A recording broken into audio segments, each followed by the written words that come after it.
Bienvenue à tous, c'est Genoa Jungle. On se retrouve aujourd'hui pour un sketchbook tour d'un petit carnet à l'aquarelle.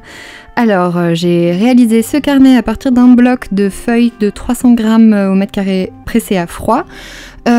C'est un super papier, je mettrai le lien dans la description si ça vous intéresse parce que le nom est imprononçable. C'est un papier en fait que j'aime beaucoup travailler parce que je trouve qu'il est assez polyvalent, il permet de travailler à l'encre, il a une bonne résistance, il s'efface pas trop mal, franchement je l'aime beaucoup. Donc j'ai commencé ce carnet en faisant beaucoup de tests.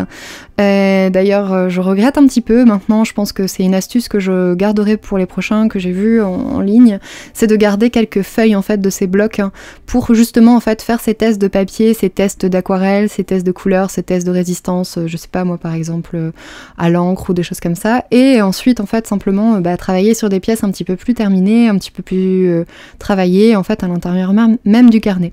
Donc vous pouvez voir en fait qu'au début c'était encore un petit peu brouillon, et je trouve que c'est ce qui me déplaît un petit peu dans ce carnet, c'est ça, il a vraiment un aspect très brouillon notamment sur les premières pages. Puis en fait j'ai commencé à travailler plus régulièrement avec le défi Un jour un dessin en 2018, que je continue toujours et que je pense continuer en 2019.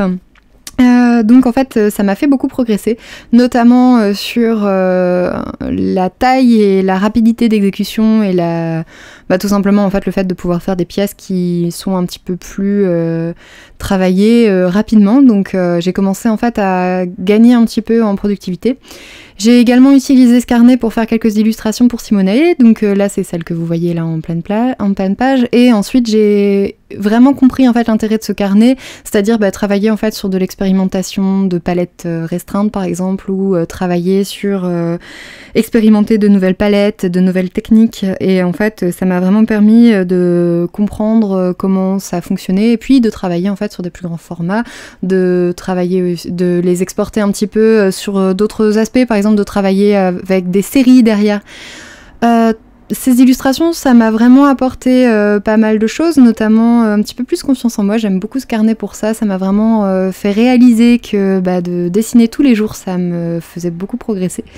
Je vois une grande progression sur ces 2 ans, notamment en anatomie, notamment en maîtrise de la couleur, notamment en réflexion en fait au préalable avant de dessiner. J'ai l'impression que je me lâche beaucoup plus, que j'ai beaucoup moins besoin de faire des croquis, et c'est vraiment agréable. J'aime beaucoup les relations de couleurs que j'ai pu établir en fait au long de cette progression.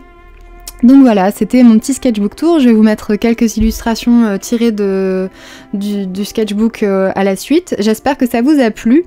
Vous pourrez remarquer que j'ai commencé donc en octobre 2016, donc ça fait quand même un peu longtemps, et que là enfin je le termine en septembre 2018. J'ai beaucoup d'autres sketchbooks que j'ai commencé en même temps, c'est pour ça que j'ai mis si longtemps à le terminer. J'espère que je vais pouvoir faire plusieurs sketchbook tours une fois qu'ils seront tous terminés, parce qu'ils approchent tous de la fin, et enfin vous faire une vidéo de conseils sur démarrer un nouveau carnet, des petites astuces. À bientôt, au revoir!